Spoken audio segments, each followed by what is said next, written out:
trend yet. We're certainly showing some degree of stability these last few days, but I think we need a few more days data to say, is it still on a slight increase? Is it stable? Or is it a slight decrease? We certainly hope it's a decrease, but if hopes were nickels, we'd all be wealthy now by the end of this pandemic. So we'll watch the data the next few days. We'll report out to you exactly what happens. There's still a high level of community prevalence. I encourage everybody to remain careful. Wearing masks around a lot of other people indoors is a good idea. Most of all, if you haven't been vaccinated, please start the process of getting vaccinated. And you'll hear us talk about the booster. If you are 70, 80, if you have some weakened immune system, please go ahead and get that booster today. You can show up at your local pharmacy, doctor, and just specify that you have a weak immune system, and they should be able to give that to you. You've heard a lot of talk about the boosters and third doses over the last few weeks, and I'm glad that already many of Coloradans most at risk and elderly and immunocompromised are getting that protection. A third dose allows older Coloradans, those who are immunocompromised, to get the same level of protection that 20-somethings and 30-somethings have with the 2 doses. In mid-August, the state of Colorado advised vaccination providers to offer the third doses to really anybody who asks, who says that they're immunocompromised or has a weak immune system, really breaking down any barrier to getting that third dose. We made it so Coloradans can simply self-report their conditions. You don't need to have a doctor in the middle of it. You can, your doctor may give you a note, but you don't need to. You can simply say, I have a weak immune system and therefore you need the shot. And we now have 2.4% of adults who've got a third dose, including my 77-year-old parents, and I'm very grateful for that. And we even recommend that providers, and I know that UC Health System is doing this, reach out to their older patients and those with immunosuppression to encourage them to get that third dose, to get that higher level of protection. And we're working closely with our long-term care facilities to vaccinate their immunocompromised residents. You'll hear about our large-scale nursing home vaccination plan to begin September 20th for those who receive the Pfizer vaccine, which is effectively everybody in our nursing homes. If you recall, the Pfizer vaccine was available earlier. We prioritized nursing homes earlier. So nearly everybody in our nursing homes was administered the Pfizer vaccine. The early data shows that the booster shot is even more important, or perhaps you could say it's needed even sooner, as in 6 months, 7 months for those who got the Pfizer vaccine. The Moderna vaccine is thus far showing longer enduring protection at a higher level, but that doesn't mean that you wouldn't benefit from a booster shot if you are elderly or certainly have an immunocompromised condition. At any age, you should get that booster shot. We are at 72,957 Coloradans have gotten their third dose. That's about 2.4%. We'd love it to be higher. We hope that it will get higher, especially as we roll out these plans, but a lot of that is up to people's decisions, and we hope that people go ahead and get that.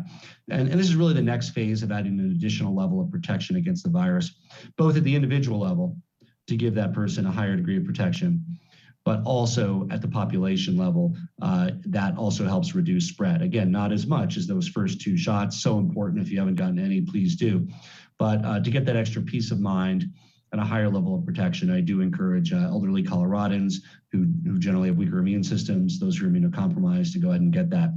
Just last week, President Biden told the nation the federal government is ready to distribute as soon as the FDA and CDC give final recommendations and approval. We are still expecting that for Pfizer, September 20th. If for some reason it comes a few days or a week or 2 later, our plans will obviously shift accordingly, but we really hope it doesn't, because every day that goes by leads to unnecessary hospitalizations and loss of life among our most vulnerable while we wait and are ready to administer the highly effective COVID booster vaccine. To speak in more details about our efforts to provide the booster more widely, I'll turn it over to Scott Bookman, COVID-19 Incident Commander. Scott, over to you. Thank you, Governor, and thanks to everyone for joining today. Here is a map showing all of our enrolled COVID-19 vaccine providers across the state. And I'm proud to show here that every single county in Colorado has at least 1 vaccine provider in their county. Our work over the last 9 months to get 75% of eligible Coloradans receiving their first dose has truly been a remarkable effort and a remarkable partnership between all of our providers. retail pharmacies, our large health systems, our federally qualified health centers, our primary care practices, providers across the board who have stepped up and ensured that Coloradans have access to this life-saving vaccine that is helping us end this pandemic. Now, we still have 25% of the eligible population who has not been vaccinated. As the governor said, as I have said, as Dr. Hurley has said, we cannot overemphasize the importance of this vaccine, how safe, how effective, and how it is the key to us ending this pandemic. We will continue to do all that we can to move that 25% number smaller, to get those who are hesitant to get this safe and effective vaccine. Simultaneously, we have been preparing for months for our booster campaign to begin. This will include plans for the general population, along with specific clinics for our underserved communities, like we did the first time around. So this will include our essential frontline workers, our other underserved populations, making sure that our educators have access to the vaccine in a way that is easy for them. We really want to make sure that all Coloradans have the ability to get this booster when it is their time to get it. Next slide, please. And so to that end, we have been doing an analysis of kind of our peak administration of vaccine, along with estimates that have been provided to us by our large providers. And so here is our analysis of the total capacity per week in Colorado to provide vaccines. And so our 5 largest retail pharmacy chains can provide over 100,000 doses per week. All of our other remaining providers, and again, that's smaller pharmacies, it's clinics, it's our large health systems and our own work at the local and state public health level, can deliver over 530,000 doses per week. So that's a total capacity of almost 650,000 doses a week and 2.5 million doses per month. We hope that we have that level of demand in Colorado, and we are here to serve it. Now, we know that this is going to be a big effort. Throughout the entire COVID response, we've been grateful to have the incredible partnership of our partners at the Colorado National Guard. And I'm proud today to introduce to you Lieutenant Colonel Jamie Piper, who will be leading our Joint Task Force vaccine into the next phase of this campaign. Thank you, Commander Bookman. So just like our original vaccine distribution plan, our booster planning focus started with our most vulnerable population, the residents and staff of Colorado's long-term care facilities. That's 1,098 facilities, and those include our senior living facilities, our assisted living facilities, and some HUD housing and independent living locations that we assisted with last year. So last year, the federal government contracted with the retail pharmacies, CVS, and Walgreens to vaccinate our long-term care facility residents and staff. This year, the state is partnering with our enrolled providers to ensure booster offerings at these facilities and that the state has oversight of that process. We have moved forward with our planning, knowing we may need to adjust our timelines based on that formal approval from the FDA and recommendations from ACIP. So pending ACIP recommendation, Colorado long-term care facilities will offer a booster clinic for their residents and staff between the 20th of September and the 11th of October, not later than the 18th of October. The CDPHE staff is currently working with each long-term care facility to ask about their preferred provider of choice so that we can help ensure that scheduling happens. And then for any of our long-term care facilities that need a provider, CDPHE and the state are going to ensure that we provide that service. We're also happy to offer the vaccination convenience to long-term care facility residents and staff who need that first or second booster or vaccine dose. So our booster planning also includes offering booster clinics to the 1,238 community-based organizations who offered second dose vaccine clinics, as well as worksite-based booster clinics for our frontline essential workers. Next slide. So to show you some of the numbers that have really gone into this strategic booster planning, we've assessed 4 different scenarios as we've looked at booster planning in Colorado. We considered both a 6-month and an 8-month interval from the date of the second dose to that date of the booster dose. And then we also looked at the anticipated demand. So how many eligible Coloradans would want to get their booster dose? And we assumed 100% of the eligible population would be eager to get that booster dose. And then we also looked at what that would be if 75% of the population decided for that booster. So just for your awareness, the CDC estimates that 75% of those individuals who got their second dose of vaccine would go on to get their booster. But for Colorado, we're being more aggressive than that 75%. We believe more Coloradans will want to get the booster. And so we've utilized the most aggressive planning scenario, which is looking at the numbers you see before you, which assesses for Coloradans who received their second dose 6 months after. That's when we're looking at making sure that they would have that opportunity to get their booster. And we're assuming that 100% of that population would like to get their booster. So in other words, we think that we are ready to provide more boosters than the CDC thinks that there will be the demand for. That line across the top there, that total weekly capacity, is the number that Commander Bookman referenced, that based on feedback from our providers throughout the state, that is the weekly dose capacity that our providers can offer. And so as you can see here in this chart, anticipated booster demand is much less than the capacity that we're able to provide. Next slide. This chart shows for those Coloradans who received a second dose of the vaccine and would be eligible for their booster 6 months after, and that window falling between June and September of this year, anticipating we need that approval for the booster before they could actually come get that shot, assuming that they're not immunocompromised. How would those numbers flow into the first month? So the last 2 weeks of September and the first 2 weeks of October, so that we could also ensure appropriate capacity so that those individuals could get their boosters. So that row across the top there shows the numbers that we looked at the previous chart. The general population that's due for a booster at 6 months, we're assuming 100% of eligible Coloradans will get that booster. The second row shows for our unvaccinated population, which is currently about 1.2 million individuals, we're assuming that 50% of them would like to get their first dose of this life-saving vaccine over the next 4 weeks. And then that third row shows the breakout of the individuals that would be booster eligible between June and September of this year, and assuming that then they're able to get their booster after the 20th of September.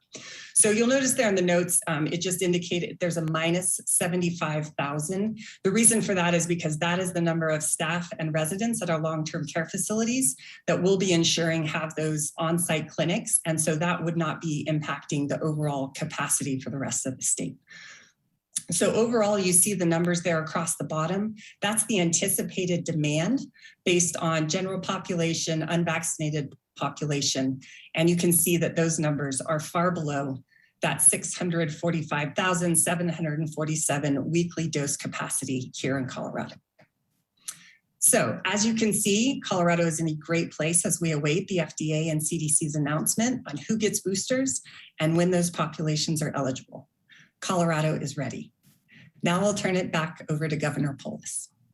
Thank you, Lieutenant Colonel Piper. So just to summarize, and I want to be clear, it doesn't mean that we are expecting 100% of people to get it on that schedule or even the 50% of the unvaccinated. We just want to be ready. But it could get harder for a week or two to get that booster than it is now and than it will be later. Why?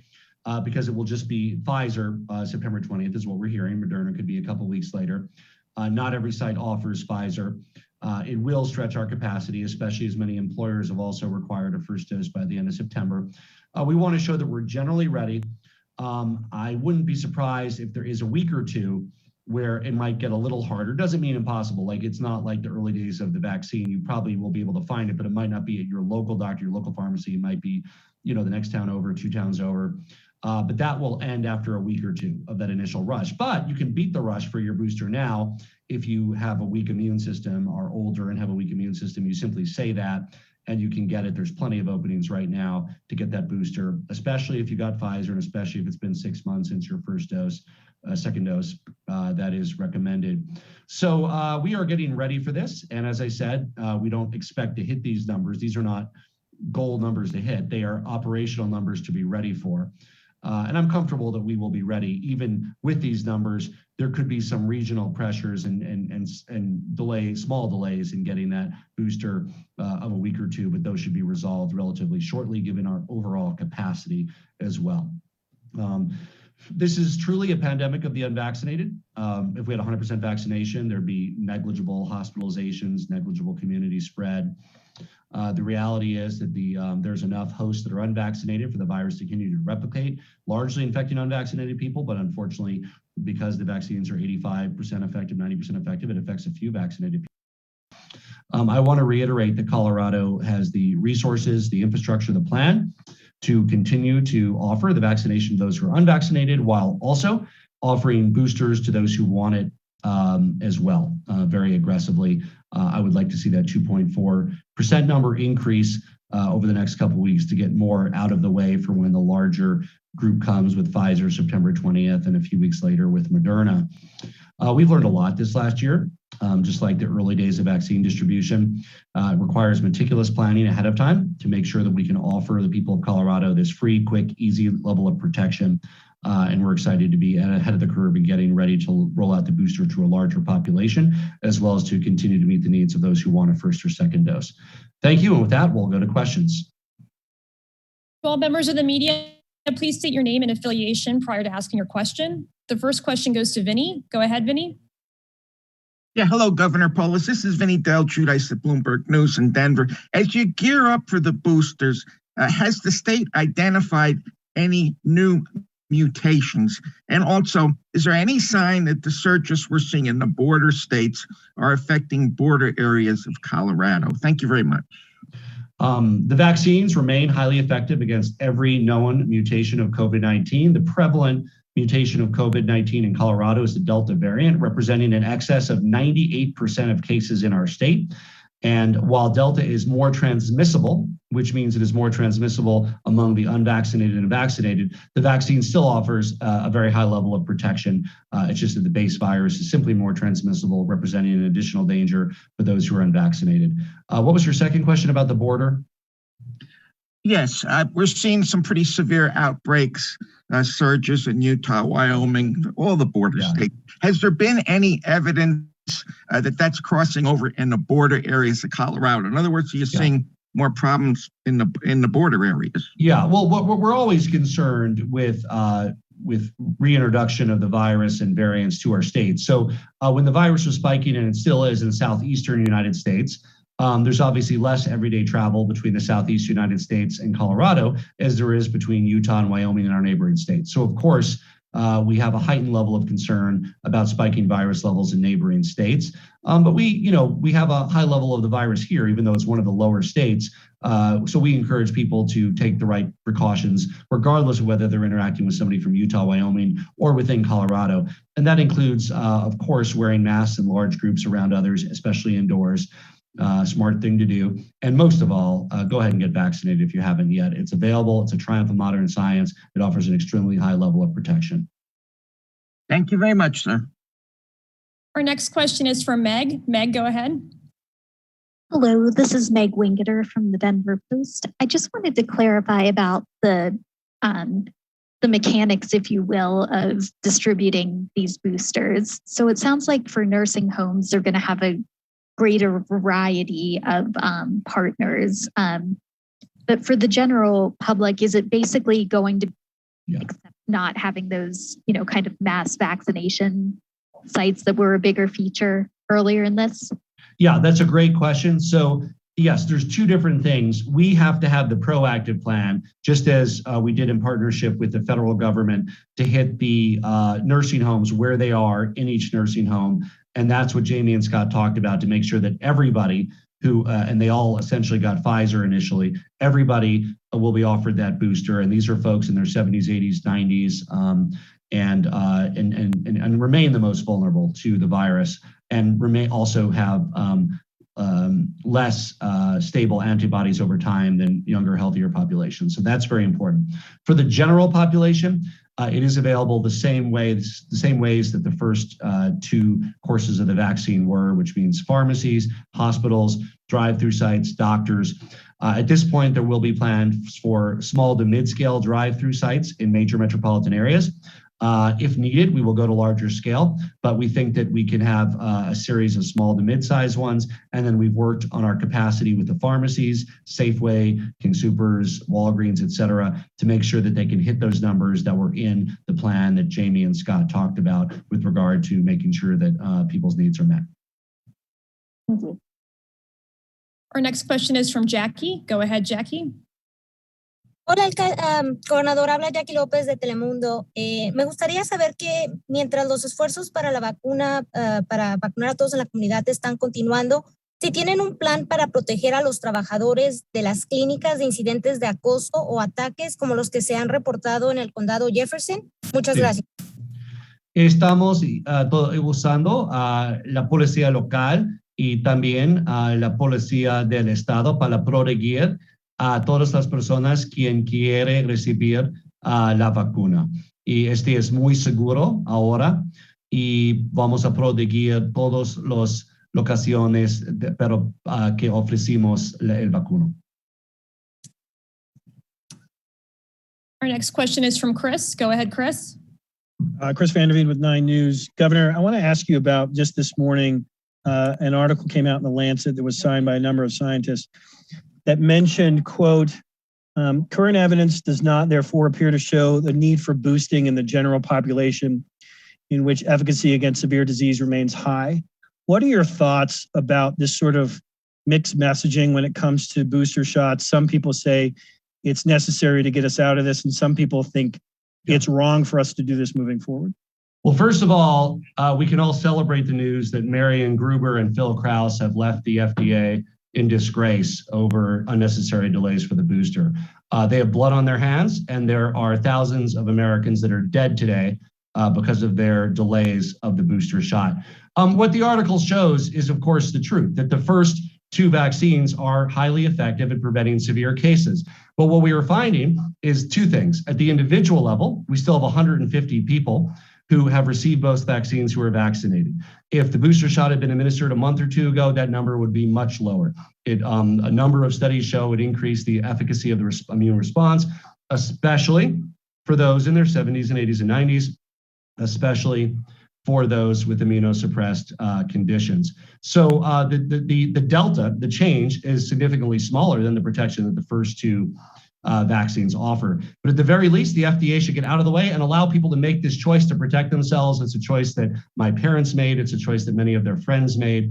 It's a choice that many well-educated Coloradans have already made. But for us to continue with our equity efforts around making sure the booster shot is widely available, we simply need the FDA to get out of the way and allow us to proceed with protecting more Coloradans.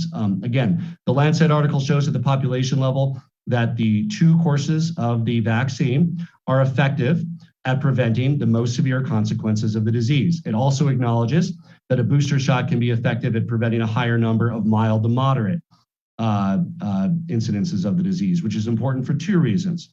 One is, while of course the biggest goal is to keep people alive and out of the hospital, it does as good as a society from a public health perspective to reduce the number of mild to moderate incidences of the disease even further, because all of those can potentially spread the disease.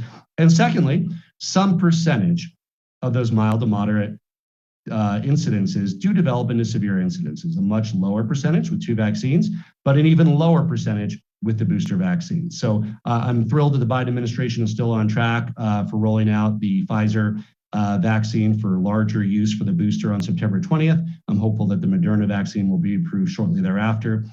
To emphasize what the data shows, which is generally and broadly consistent with all the studies that have been done, it is more important for recipients of the Pfizer vaccine to receive their booster shot sooner, as soon as 6 months after their last shot. It is more important for people in their 60s, 70s, and 80s, and those who have weakened immune conditions of all ages to get that booster shot. But there is some advantage for all cohorts in receiving that. The benefits outweigh the costs overwhelmingly, and the FDA needs to get out of their ivory tower and realize there's a real-life pandemic with 900 hospitalizations in Colorado, tens of thousands across the country. We have the ability to end it. We need to show the will to end it. And while the 2-course vaccine is the primary tool to do that, there's an added benefit to the booster shot. Thank you. Our next question is from John. Go ahead, John. Governor John Daly, Color Public Radio. Is it your understanding that there would be a need for more boosters beyond this third one down the road? Is this something that could be an annual thing, or is the data still not available yet? No, there's no data on that because the virus hasn't been around long enough to know. No data has showed any waning immune response yet from the third booster vaccine. There are types of vaccines that people get once a decade. There are types that last the whole lifetime. There are some that you have to get on a regular basis. This virus simply is a novel coronavirus, and there's simply no real world data about how long the antibodies from a third booster shot last for, and whether they are permanent or whether they also wane in, a year or 2 years. There's simply no data on that because the virus hasn't been around long enough. Our next and final question will be from Univision. Go ahead, Univision. Hello, Governor. Jesús Carrasquel from Noticias Univision. Gobernador, en otro tema, ¿puede decirnos cuál es la importancia del crédito tributario por hijo para los residentes de Colorado y si los inmigrantes indocumentados podrían tener acceso? Gracias. Lo más importante es que sacar a familias de la pobreza y añade dinero para asistir a sus familias. La Child Tax Credit ampliado reducirá la pobreza infantil en Estados Unidos, sacará de la pobreza 57,000 niños en Colorado. Beneficiará del dinero. La expansión tendrá un gran impacto para mejorar las vidas de nuestras familias. Los niños documentados con un número de seguro social pueden recibir el beneficio. No se importa el estatus de sus padres, y es muy importante saberlo, y queremos tener una conversación con la comunidad latina cómo puede aplicar para ese dinero, porque si un padre es ciudadano es muy fácil, pero si el niño es ciudadano y los padres no son ciudadanos, todavía es posible, y vamos a explicar toda la información con una persona de nuestro departamento de Revenue quien habla español muy pronto.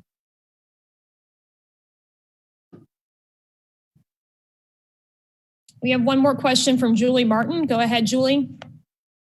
Yes, this is Julie with KKTV. I was just curious. We've seen reports come out this morning that children could possibly have that vaccine by Halloween. What kind of impact do you see that having on the state? And do we have availability for those children to get the vaccine?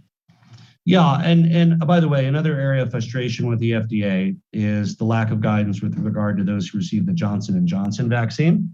They need to get off their rear ends and provide that guidance. There are many people who received it who on their own are beginning the course of 2 vaccines with the Pfizer and Moderna.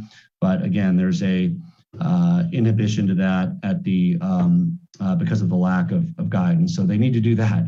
They need to get the booster out. They need to get the kids' vaccine approved, and they need to tell people who got the Johnson & Johnson how if they choose to, they can increase their protection level. So children, children have a much lower health risk from this virus. As an example, we have, 15 kids hospitalized in our entire state. But obviously, as a parent, you want to protect your kids even from viruses that can cause some degree of illness. And I want to protect my kids who are 9 and 7. They recently announced that Pfizer would be submitting the data by the end of September, I believe in the next week or 2. Assuming that data is compelling, I would call upon the FDA to act urgently and expeditiously, considering the ravaging effect of the epidemic across the entire country of the pandemic. And hopefully that would mean that they would act in October on that data to approve the vaccine for those who are 5 to 11. And my kids will get that as soon as it's approved. Thank you so much for joining us. Very good discussion about the vaccination plan today. And just to put things in perspective, there's a lot that President Trump got wrong about the pandemic, but there's also something very important he got right. And what he got right about the pandemic was Operation Warp Speed. The FDA would have sat on and delayed the life-saving vaccine for many more months at the cost of tens or hundreds of thousands of American lives had he not acted to reduce the bureaucracy and paperwork and make the life-saving vaccine available quicker, including ordering it before it was even approved in preparations to administer the American people. This is a moment where similar leadership is needed by the Biden administration to make sure that the FDA does not succeed in using ivory tower circular reasoning to further delay the life-saving booster, or assuming the data is strong when it's presented by Pfizer, the availability of the vaccine for those that are age 5 to 11. Thank you so much. Take care.